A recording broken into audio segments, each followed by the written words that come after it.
If you have seen our first episode, part one of our coverage of the Jamaican Election 2020, entitled 23 Days to Decide for the next 4 years, I urge you to check it out. But if you have, you would have seen, you would have found out why the government has used the minimal allowable under the Constitution, minimum allowable time under the Constitution for a general election amidst such troubled times. Although our assessment of Jamaica's current situation is dire, and the election seems to be the definition of a Hobson's choice, we're not advocating that the citizens of Jamaica to give up and abandon the democratic process. On the contrary, Raymond Grant, our resident Jamaican exile, will guide us through the minefield that is the Jamaican political landscape. And then he will share with us his vision and his proposal of a solution that may allow Jamaica to finally realize its potential. So without further ado, Raymond, how do you see Jamaica's election and its current political situation go from here? Thank you, Asa. Hi, everybody. Thanks for joining us. Now, I wanted to talk a bit about political clientelism in Jamaican politics. But before we go to that, I want to give another illustration, because in our last episode, you raised the issue of why Jamaica opened its ports and opened its tourism industry to a market where, in the US market, which is our main market, which is the hotbed of the virus at the time. This was done in June. It was a controlled opening, true, but I want to give some background about that, because it really illustrates the kind of clientelism, tradition of clientelism in Jamaican politics. This is a public knowledge. I don't have to give a source because this is public knowledge. The leading hotelier in Jamaica is Butch Stewart of Sandals fame. He came to the government and made a massive donation with the intent for COVID relief. This money was distributed to all the members of parliament on both sides of the house to ostensibly for COVID relief for the people who are suffering from the virus situation and its economic and social effects. There was no public string attached, but he came and gave millions at a time when the tourism corridor was closed, and I think it was implied that certain influenced the decision to reopen the tourism industry. That is my contention. I was not privy to the discussions, but shortly after that, the tourism industry was reopened. There was a second consideration, which Mr. Holness briefly alluded to in his presentation when he announced the reopening of tourism. He mentioned that there was some talk of unrest, social unrest in the tourism areas. And this would no longer diffuse that situation. And he briefly alluded to it in his address. He didn't dwell on it, but I think it was significant because, as you said in our previous episode, everybody except Trump admitted that the world was in a sort of throes of a second wave of this virus. At the time, Jamaica had the virus under control, but it was obvious that if the opening of the tourism industry was carried out to the market where the hotbed of the virus is, which is the United States, then you are opening yourself to the virus, correct? Mm-hmm. Yeah. So I think that is a classic case of clientelism. Because clientelism is a political order that depends upon the relations of patronage. It is a political approach that emphasizes or exploits those relations to gain and retain political power. That is, it's a bartering with the government. It's the government bartering rather with an elector and a group of electors, or a group of special interests, in this case the tourism industry, for their support, financial especially, and the workers in it thinking, oh, jobs are coming back, and at the same time to the detriment of the whole. So a particular special interest, in this case the tourism industry, was allowed to reopen, and now we're in this throes of a surge of the virus in Jamaica. Jamaica's prominent people in Jamaica, from the I mentioned in my past video the Commissioner of Police, and now several prominent politicians have come down with the virus. Usain Bolt, the fastest man in the world, was not fast enough to run away from the virus. Usain Bolt, in defiance of the regulations, had a massive 34th birthday party, at which it is a known fact, because I saw the videos myself on social media, certain prominent international soccer players and other athletes were at that event who a day before were seen abroad. Mm-hmm. So that means they did not quarantine. Mm-hmm. They did not stay in a resilient corridor. Mm-hmm. They were at the party frolicking. I did not see, maybe there was one mask here or there, but I did not see one person wearing a mask in that entire event. Right. There was no social distancing. Mm-hmm. There was the opposite of social distancing. I saw people hugging and so on. Right. And partying and dancing together. So, Mr. Bolt is an example of what I call an elite in Jamaica. Now there's talk of a police investigation, but I'd be very surprised if anybody at that party gets prosecuted and suffers any legal consequences of their behavior. Mm-hmm. So again, this is a clientelism. Right. You get me? Right. There is certain special interest groups, certain elites, who the governments of Jamaica continue to cater to at the expense of the entire nation. And those are classic examples of political clientelism and the damage that political clientelism does to the nation of Jamaica. Okay, just to play the devil's advocate, Mm-hmm. I think there would be people who would indicate that what else could the government would have done? Like they were literally between a rock and a hard place. They maintained the shutdown of the ports and the harbors and all that. If they do that, the people of Jamaica would basically starve, because there's no income from anywhere, right? Not from tourism, not from the remittance and all that, right? It's everything. There's no income coming in. Yet if they open up, and it's on and it was about to cause riots, according to that statement that Prime Minister Holness was saying. So, by ignoring that, the government would have to suffer through that kind of a reaction from the public. So, what could he have done? So, Asa, what is happening now is madness. But there is a method to the government's madness.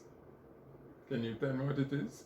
I don't know. But it seemed like, I mean, they're smart people, so they must see the ramification of this kind of minimalizing. It's like the tornadoes coming, and they say, well, let's just go to bed. rather than quickly go to the storm shelter, right? Yeah, or the basement or whatever. Yeah. Yeah, right. There is a method to their madness. It comes back to what we were talking about a few seconds ago, or a few minutes ago. Clientelism. Again, it's the bartering of, I go back to the definition, bartering with electors, or a group of electors, or a group of special interests for their support to achieve power. Okay? And to the detriment of the larger whole. Right. So, what we have here is clientelism again, where the government is bartering with the electors by glossing over the fact and everything is fine and so on, and bartering with the tourism sector. Oh, I see. You mean that by minimalizing all these situations, like the Bank of Jamaica, as well as the pandemic, it allows them to make the next step, which is saying that the pandemic's not so bad, therefore we can open up. Yes. Right? Saying that there's never even mentioning about the problem with the Bank of Jamaica.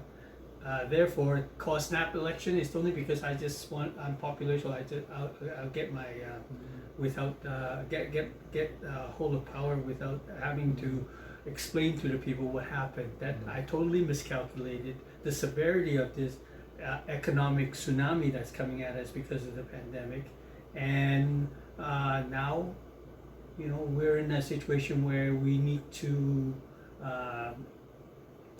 go hand in hand to IMF or other people of the similar kind of resources, right?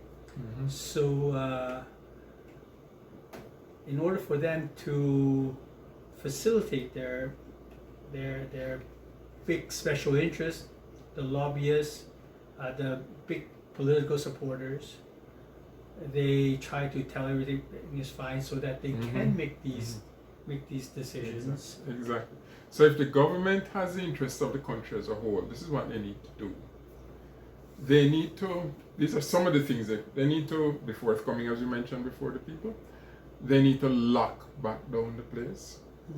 They need to, and I'm assuming when they get, if they're forthcoming people and they facilitate, give out masks, whatever, because maybe cost is a factor for some poor people. But do whatever you have to do to achieve this level of social control. Now you're saying, we're saying, well, it's easy for me to say lockdown, this and that. Well, what about, you can do certain things to make people survive a lockdown. Like, if the lockdown is affecting, let's say, small hotels, or hotels not in the corridor, you can assist hotels by having things that a lot of them are having to pay loans or mortgages or whatever on their places. You can have a moratorium, a temporary moratorium on I loans. think they had that even in the U.S., right? Yeah. There was a So short period. you can have a moratorium on loans. You can have a moratorium on mortgages, and maybe a moratorium Even on rent. rents. Yes. This is temporary, but to be honest, the larger hoteliers, the Butch Stewards, they can endure as a lot. They'll hurt financially, but we're talking about one bad year.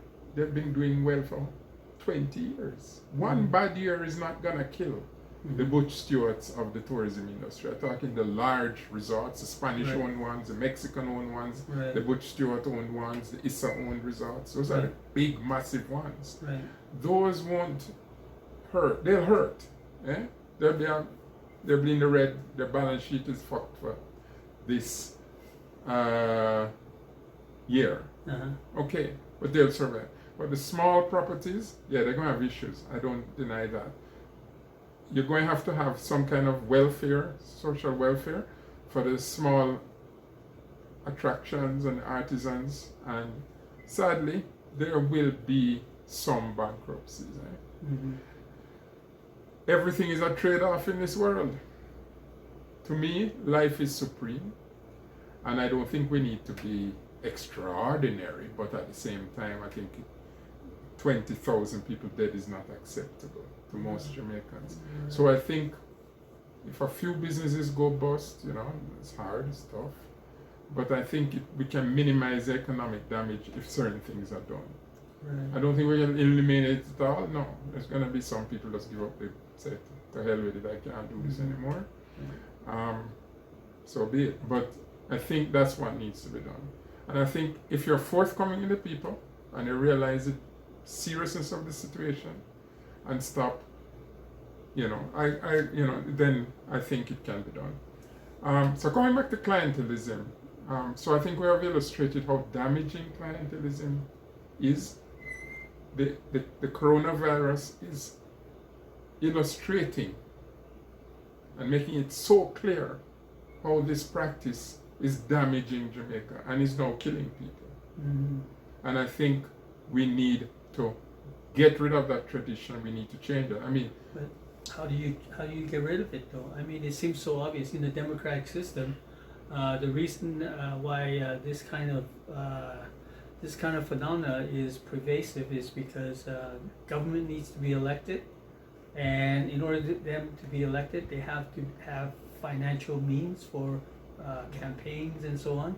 And when these special interests are heavily donating to them one way or the other, so they have political baggage they have to pay back. all right. One thing is, this one of the solutions is in our hands as Jamaicans. The low voter turnouts, give single issue voters and geographical and special interest groups added influence on the democratic process.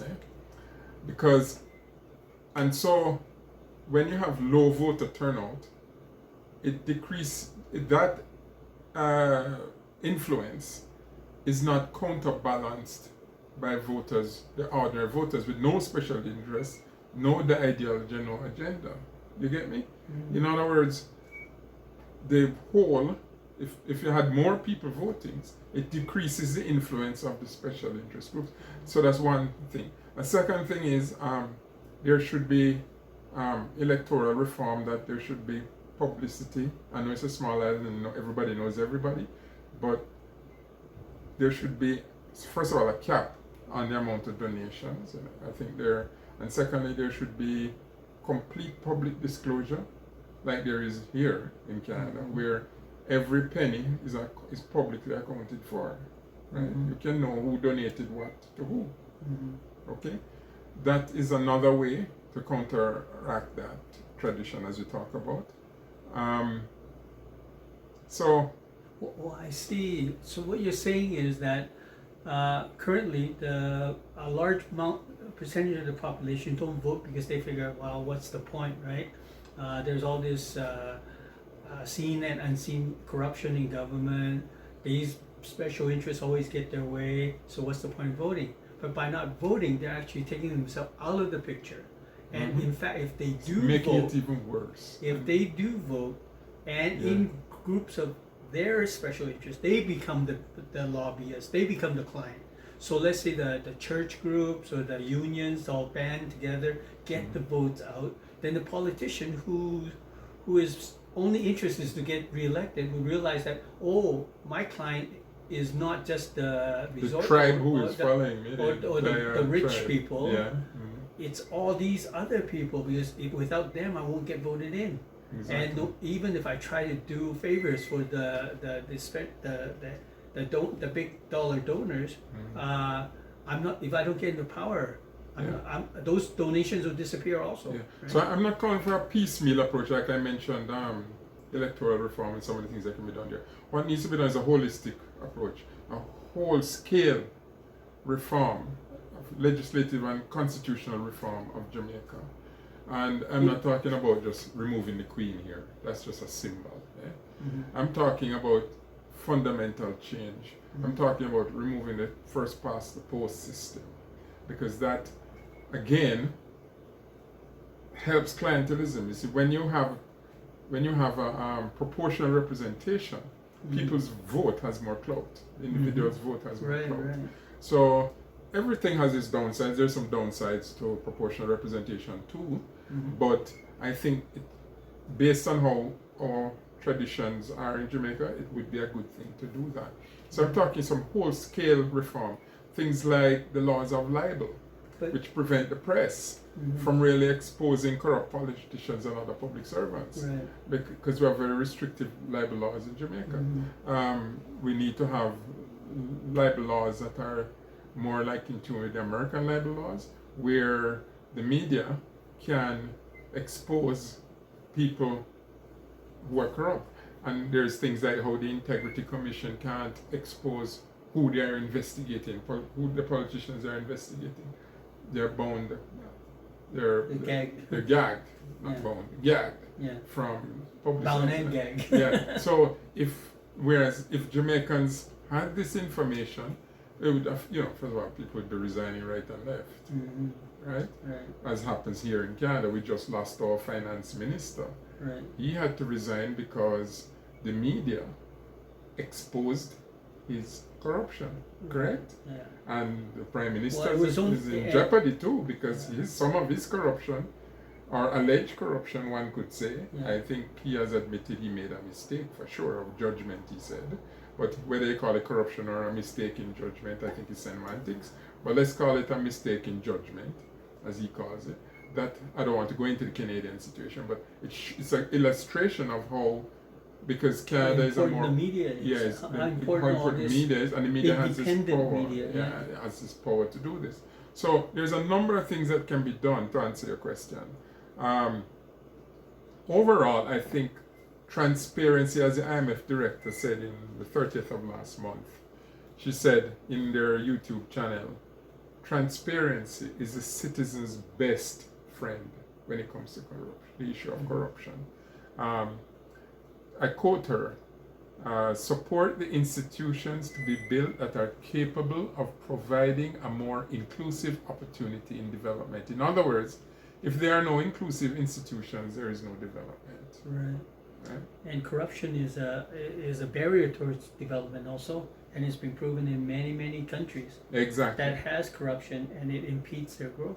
And also leads to cynicism in the political process, and it becomes self-perpetuating because people then withdraw from the political process, Yeah. and so it becomes more entrenched. And the special interests become stronger and stronger. Yeah. Another issue that I think could be done is, for example, some politicians from both parties have had their U.S. visas revoked. Why? Obviously, it's because the U.S.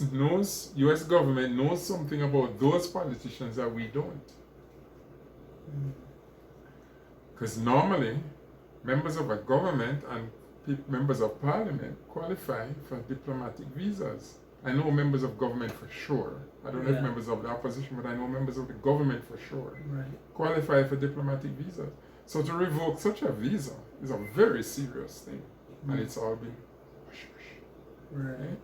So there should be a procedure where if a diplomatic, not just US actually, but if a diplomatic visa is revoked, reason should have to be disclosed, because those who have had their visas revoked know why.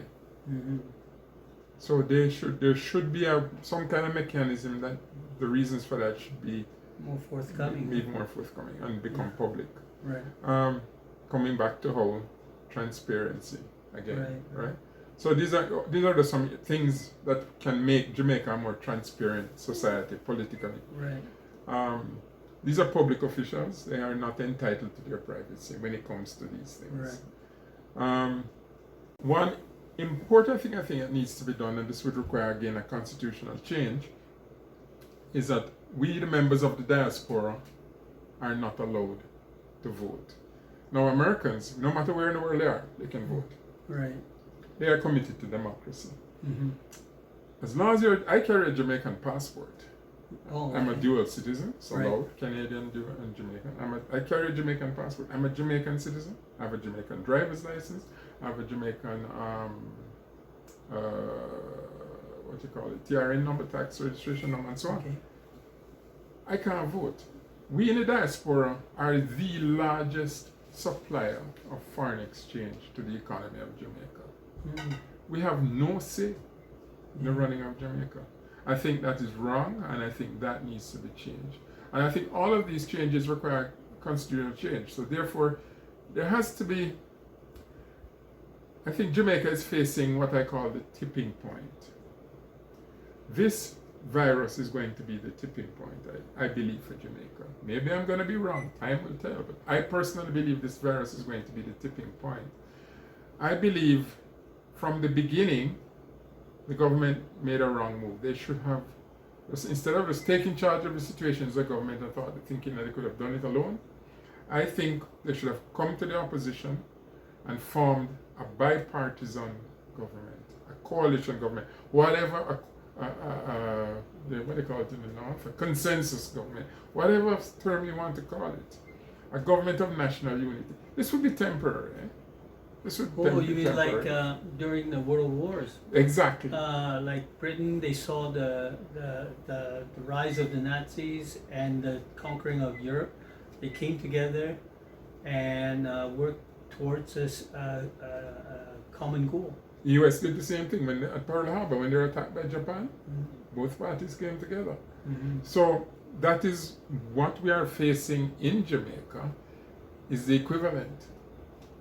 And I think it is so serious that petty party tribal politics should be put aside in the interest of the nation's survival and for the public good. I think I don't think it should be necessarily a permanent arrangement unless it is working so well that we keep it going after the emergency. But we certainly need, at this point in time, to be a country that is unified to fight this. And I think it can't just be a consensus in the public health arena alone, because there's other ramifications I've just mentioned, the economic tsunami that is coming. So I think that the crucial thing, I've mentioned some of the lower level stuff that needs to be done, constitutional and legal reforms that I have mentioned, but overall that I think needs to be that. Because one won't happen without the other for sure. And we won't get through this in a good shape if we don't do that. Actually, I mean, the prospect of Prime Minister Holness of winning is very good. Yeah. And he seems to have the mandate from the people and as well as his own party. So if he was able to be gracious and say and recognize the severity of the situation and come open arms to the opposition for cooperation for the good of the country. Okay, the problem is the Jamaican political establishment is wedded to clientelism and corruption. It is entrenched. I don't believe the political parties on their own will do this. I don't believe it. There are a bunch of grinning, smiling generals, conmen, and thieves. That is the bulk of our political establishment.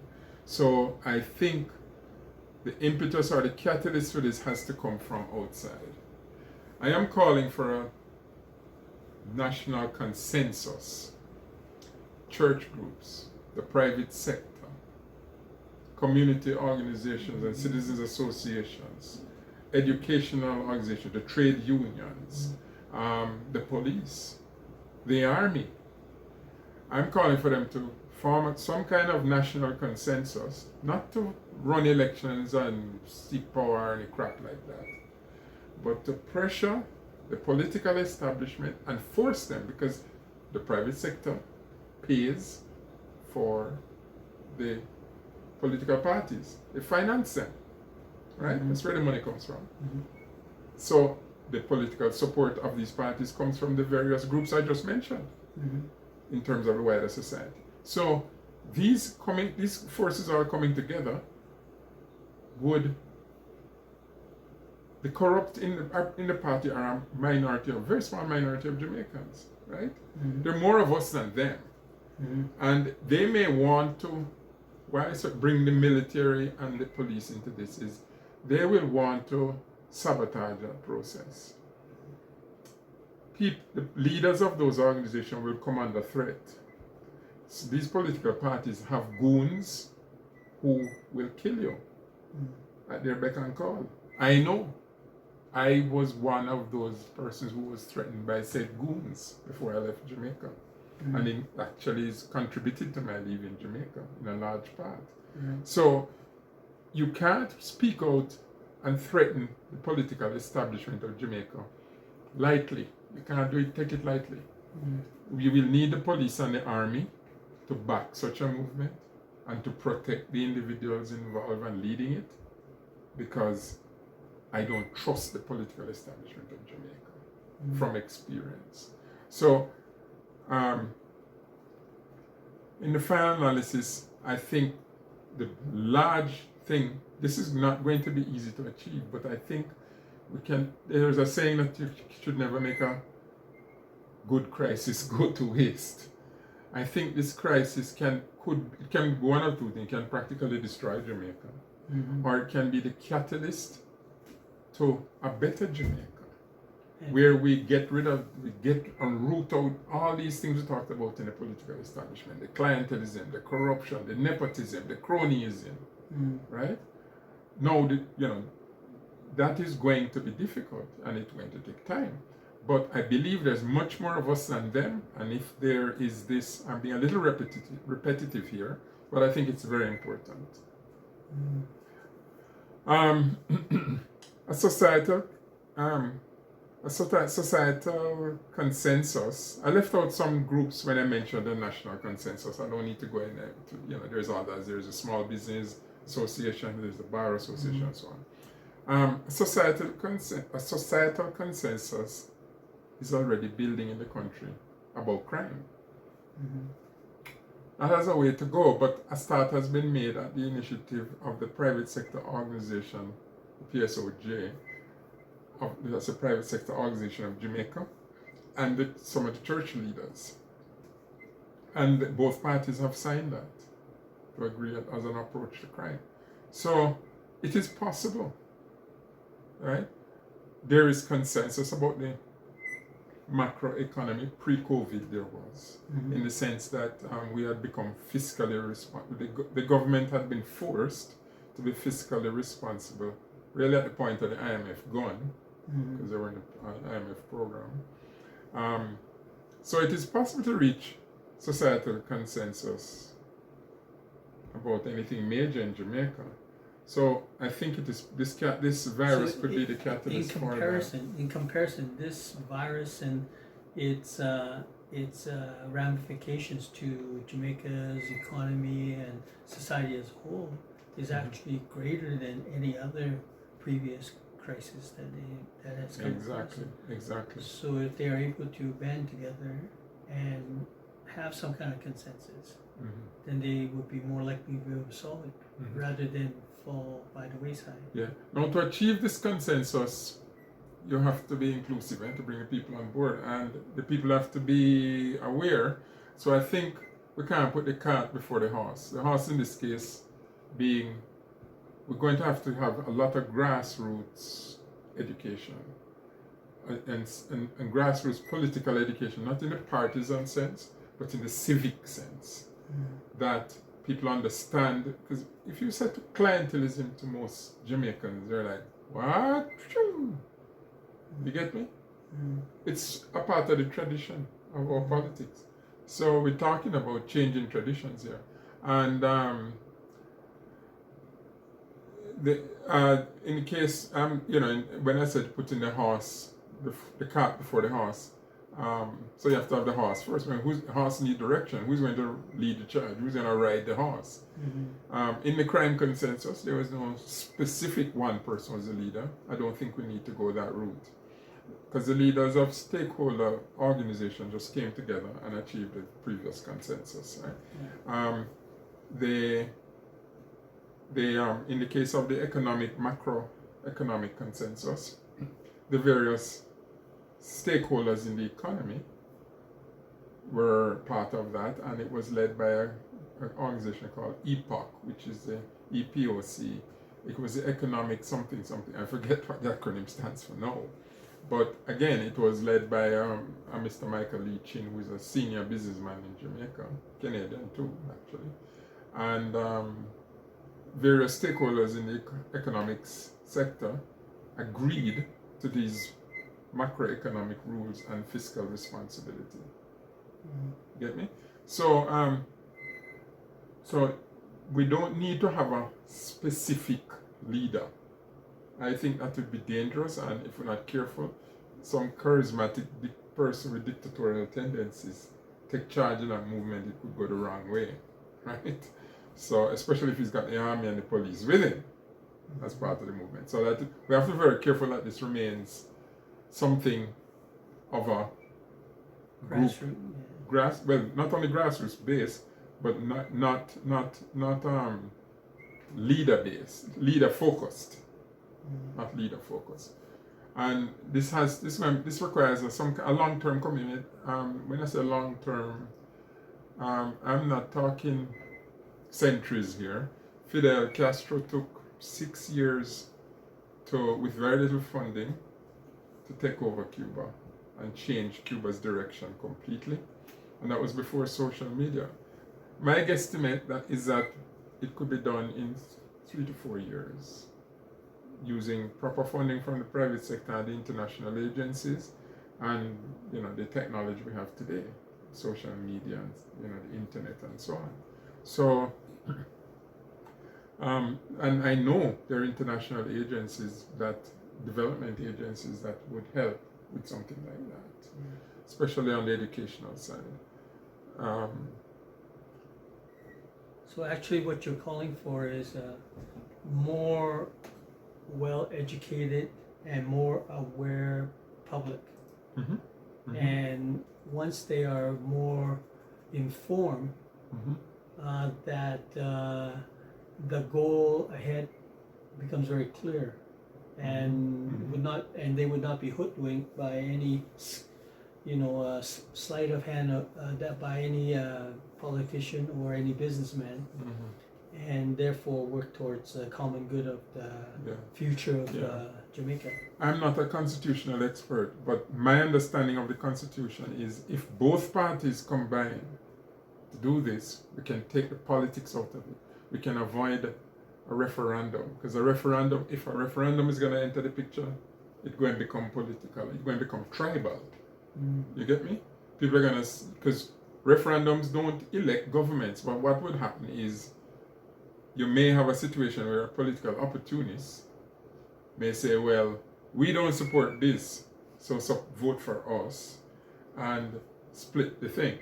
So I don't think referenda needs to happen. I think certain basic things that are entrenched in the Constitution may require referendum. Things like the removal of the monarchy and the Governor General. If there's some kind of consensus, if there's some kind of consensus grow out of this awareness and this informed public, then it would be very difficult for any one individual or any one special interest to drive the whole population anywhere, right? Because they would be more alerted to where the actual interest of the country is. And they will understand what has been happening. And if in fact the government of the day is a representative government, and they see their constituency, up in arms, about various issues, then they will have to. They will have to act respond accordingly. Yeah, they'll have to respond. Because as they responded, because there was such a hue and cry about crime, the private sector led a stakeholder thing and demanded this, and they had to. I mean, they're corrupt as hell, but they have to bow. So proof is in the pudding. It can be done, and it's just a matter of being informed. Because crime is so obvious, and nobody can really hide it, right? And it affects everybody. Now we have this. You're off camera. And now we have this virus that it becomes that is affecting everybody, and the impact to the economy is already very apparent to everybody. So, given that be the case, maybe the new target for the country is not only crime, but all these institutions and traditions that have been holding Jamaica back. Jamaica got its independence in 1962. Mm-hmm.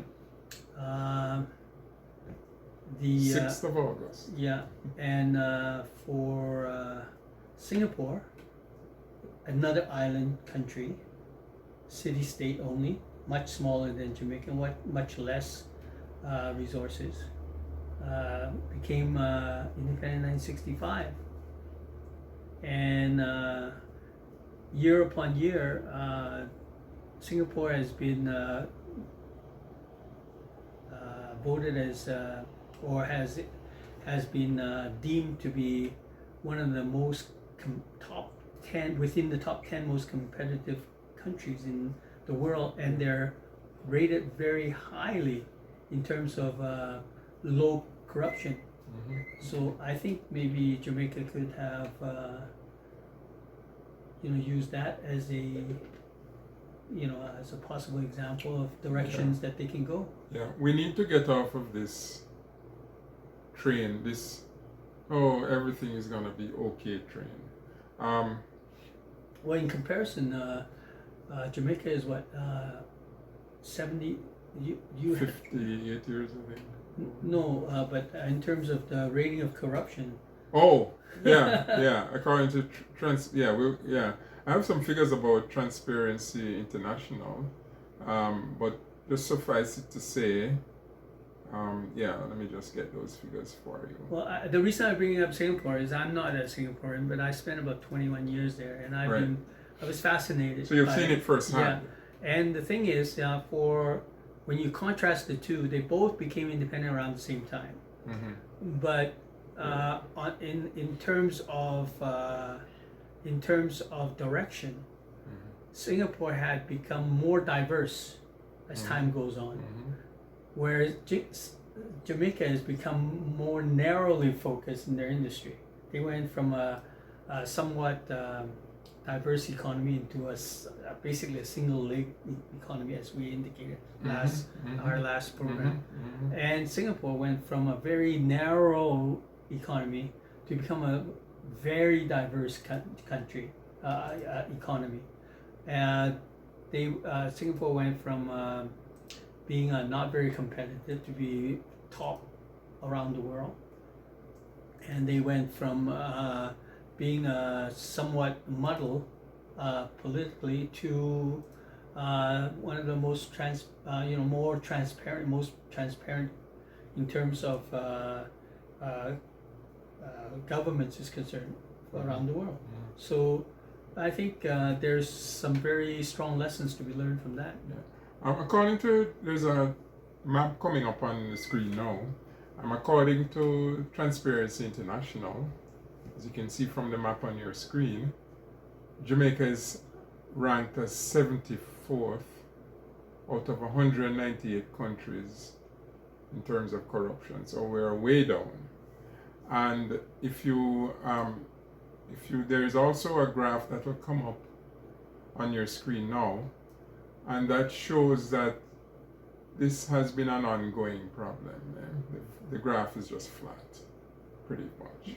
And if anything, it's risen up a little bit. If anything, it's rising gradually. So this is not just, it's deeply entrenched. This has been going on for a while. Right. Certainly since independence. So I think it's important that we understand where our current behavior is leading us. According it's not sustainable, really. Yeah, according to the president and founder of Eurasia Group, Ian Bremer, he posits that the virus is causing an unprecedented worldwide economic crisis, which will cause unprecedented social and political unrest. If we don't do what we are talking about now, I reluctantly predict, it's not just coming from me alone. Ian Bremer knows what he's talking about. He's also the Times Magazine foreign affairs editor as well, So this is a guy who knows what he's talking about. It's talking about unprecedented social and political unrest. Mm-hmm. Remember World War II? Mm-hmm. World War II was triggered by the Depression of the 30s. That was the tipping point of the world, and it tipped us into a world war. Mm-hmm. I think the virus is on, as according to what we're seeing so far, is rivaling the Depression of the 30s, right? The kind of follow people are talking it and classifying it with the Depression of the 30s. So things are happening in the world. Argentina has already defaulted in May. Lebanon is collapsing. Tanzania, Belarus, Pakistan, Ecuador, Zambia, and other countries are struggling.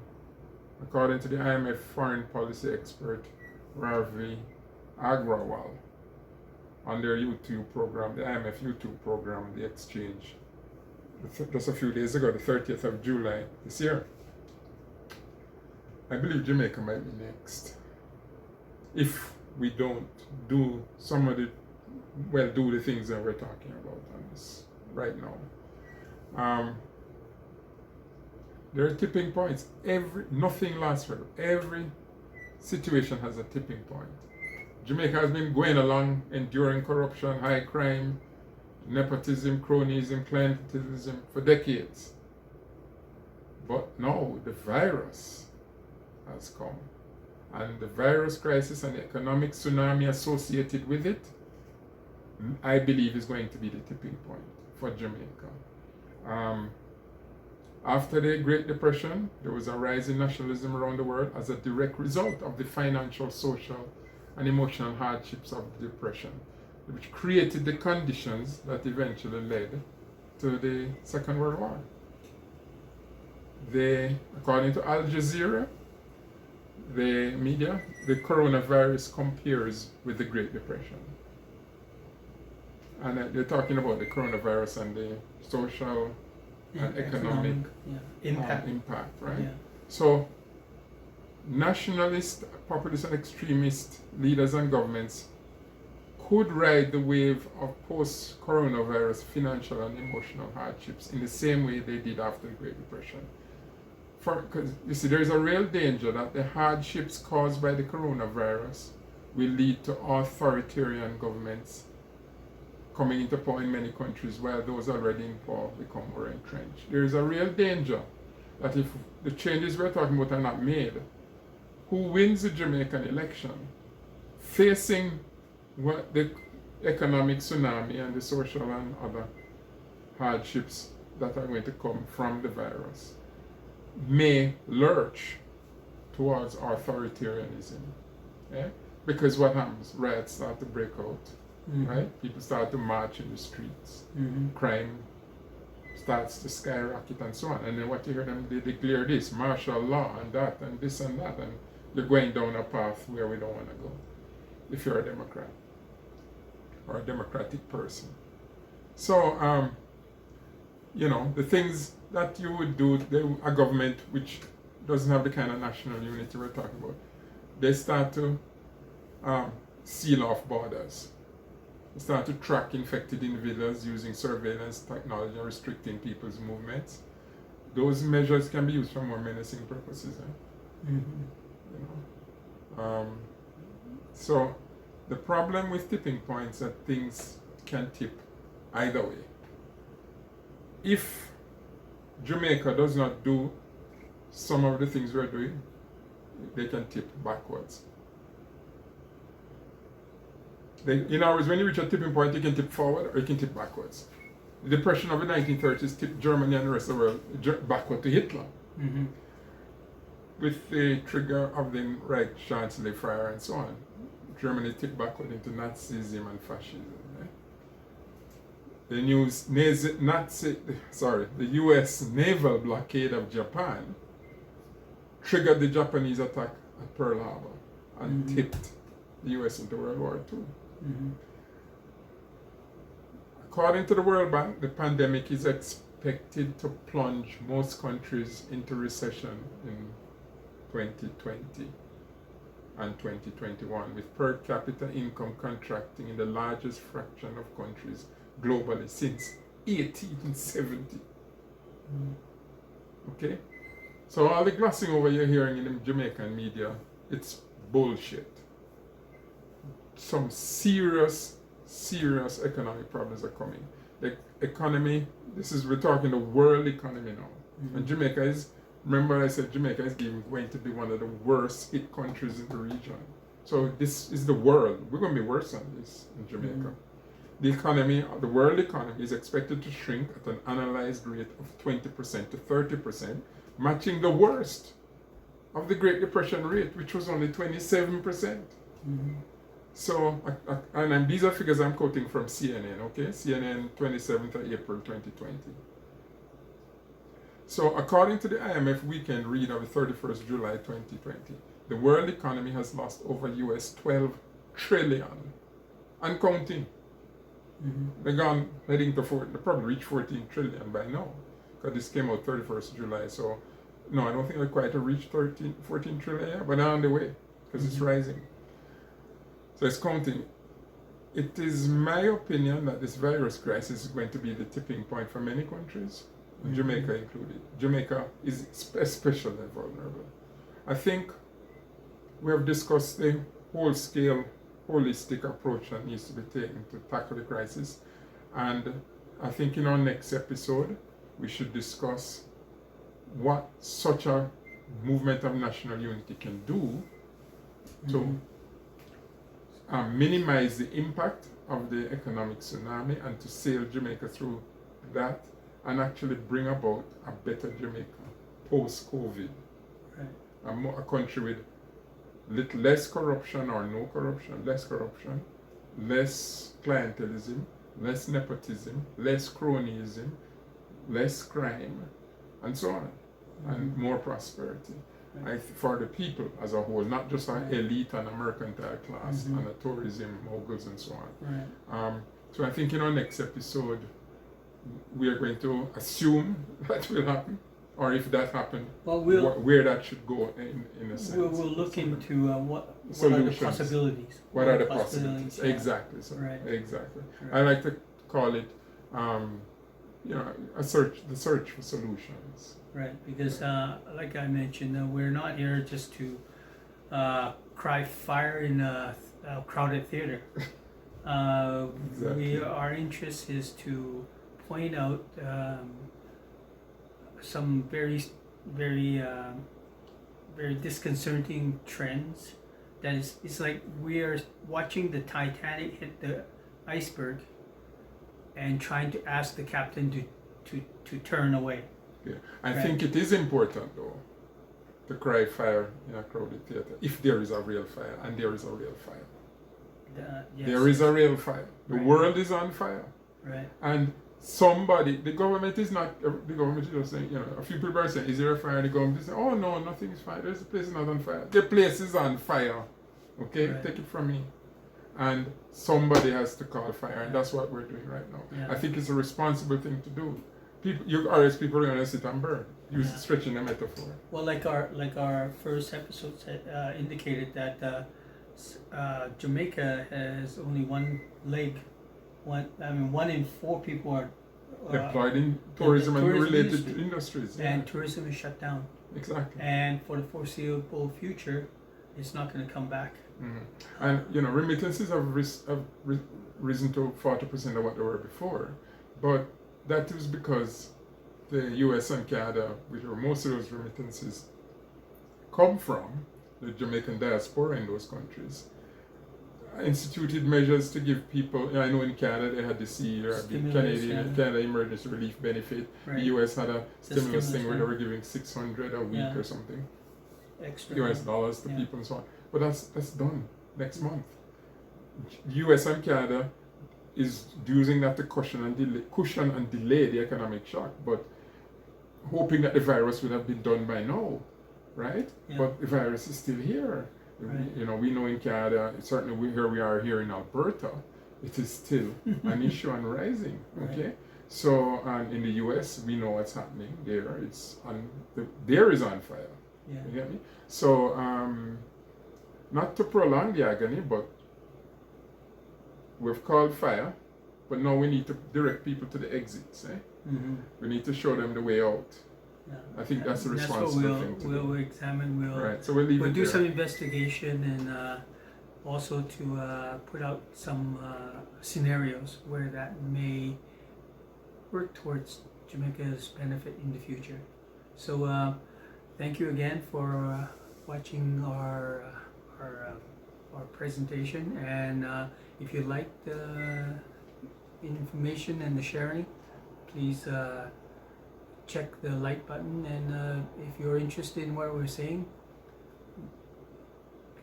click the subscribe.